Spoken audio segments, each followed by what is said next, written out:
Hey guys, welcome back to Cat Views. So today I'm going to be doing a quick review on the Conjuring 3, The Devil Made Me Do It. So I've been waiting for this trailer for such a long time. I'm a big fan of the Conjuring universe and the franchise. Um, I'm a super big fan of Patrick Wilson and Vera Farmiga. Like, those two in the franchise are just awesome. They make such a good team. Their chemistry is so good, and they play, of course, Ed and Lorraine Warren, who were in fact real life paranormal investigators. So obviously, this franchise is it's based on true story. Well, many different depiction of Warren's case files, basically, and the stories that they sort of had to experience in their lifetime with their paranormal and demonic possession investigations. And so this is the third installment in that. So we get to see something different, which is really great and interesting. I really love so I watched the trailer. I really love there's a scene there's like a couple of scenes that are really good that I want to talk about.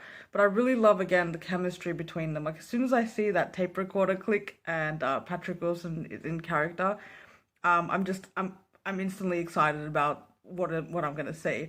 So with this trailer, we see a different story and a different take, which is really interesting. It seems like we're following a man who seems to be accused of a crime of murdering somebody, and I guess the Warrens are brought in to investigate, and it seems to lead to a paranormal experience, possibly a demonic possession, which is usually what the Warrens tend to be basically experienced in, and that's what they do. So that's pretty much what we're seeing in this trailer, and I guess it follows this person, who seems, by the way, to be possessed. Still, he seems possessed, definitely. I mean, that scene where the start scene where you literally see him like turn around as like the police officers, like you see his face move like that, and it just seems like a demon. It doesn't seem like a human. And then I feel like it's that demon trying to portray the human, but the Warrens know better, I think, possibly. So it seems like that. It seems like the Warrens maybe are trying to save this young man. I would be interested also to know who this actor is, because I've not seen him around, but he seems pretty good from what I saw in the few scenes. But yeah, one of the scenes that I really loved is the transition scene that they did. The cinematography on that, the direction on that, was really quite well done. I quite enjoyed that. The transition with Lorraine Warren when she's in the forest, and that's so cool. There's so much cool stuff I love about the Conjuring universe, and this is one of them. The way that they are usually directed. Now, they're usually directed by James Wan, who is fabulous and has done pretty much most of the Conjuring films. I think he did a few of the Insidious films as well. I believe he's got another horror film coming up as well. I think it's called Malignant, but I'm very keen to see that. But yeah, this is done by a different director, but it still looks very well done so far from that trailer. I'm very impressed. I also am really happy that it doesn't seem that they've given away too much of the story. I don't want them to really give away anymore, because I feel like right now I'm still a little confused as to what's happening, but I'm kind of piecing it together. And I feel like, because I've seen so many of these movies, you've become familiar with the Warrens and how they work in these films and how the stories are told. And I just don't want it to become predictable too much, because I want to be jump scared, and I want to be terrified, and I want to see the story play out, and be intrigued and be surprised and all that sort of stuff. So I do watch these films also for the stories, because I think they're pretty cool. And usually the character acting as well. Like, there's a lot of side cast in there sometimes, or new talent that's in there. This seems pretty much the same. But yeah, and it's usually really well done. I've really enjoyed all the Conjuring films. I've enjoyed one and really enjoyed number two. I've even seen a few of the Annabelle films. I do need to go back and watch. I think it's Annabelle 3. I haven't seen that yet. I actually coincidentally watched the trailer for an Annabelle film, trying to watch the trailer for this film. I don't know why that came up first, but I got the Annabelle trailer instead.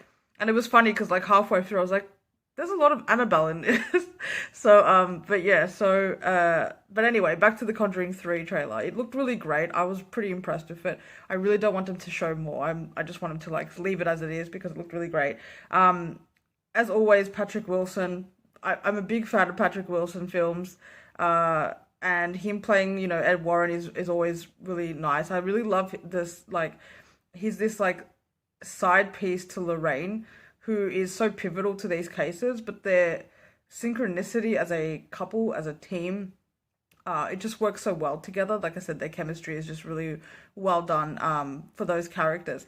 And as for Vera Farmiga, I mean, that scene again, she just plays it so well. And I feel like she plays Lorraine Warren very well. Of course, Lorraine Warren, who, Ed Warren had passed away a very long time ago. And I actually found out very recently, which was upsetting, because I didn't know that Lorraine Warren actually passed away as well. So she died at 92. Ed Warren had died at 79. So she's been around for quite a while and been able to sort of tell these stories. She did a featurette with James Wan on I think the first film that they did, The Conjuring. And yeah, she's been pretty involved and a part of the universe in terms of the films coming to life. And consulting and whatnot, and it's been really cool. So I was pretty sad to hear that she passed away. But back to Vera Farmiga, she just, I feel like, obviously having met her, like I feel like she does such a good job making that character in those films compelling, and I think that's very much got to do with Vera and her performance. But yeah, like I said, her and Patrick Wilson are dope. I expect this is going to be just as good as the other films, and I'm very interested in the story because this is different. It's not a family. It is, but it's not. It's kind of more focused on this young man, it seems. But yeah, it looks really good. I'm very keen to see it. So let me know what you guys think if you're excited. I'm hyped about this. I've been waiting for a good horror for so long, and like I said, The Conjuring. I'm such a big fan, so I always look forward to these films dropping. So let me know what you guys think, if you're looking forward to it. How did you feel about the trailer? Did you like that cool ass, dope ass transition scene where it goes from daylight to nighttime? And I love how they do that, how they show like her basically experiencing the scene that no one else gets to see. It's really cool to see that with Lorraine, and they've always showed that throughout the Conjuring films. But these transitions they're doing are just getting better and better. And what I love is that they're being more creative with it. They're trying to change, like they're using the same thing but trying to creatively put a twist on it, which is good. I like when things creatively update their profile basically, but still sort of keep the essence of the characters of the film. And that's what they've done here again, it seems. Just with that trailer, that part where she almost goes off the cliff, and again it transitions from light to dark and then dark to light. That was so dope. It was like the end of the scene and that transition right back, and it like pulls you in. And that was just so dope. So again, I can't wait to see this. Let me know what you guys think in the comments below, and I will see you guys soon. Thanks for watching. Bye.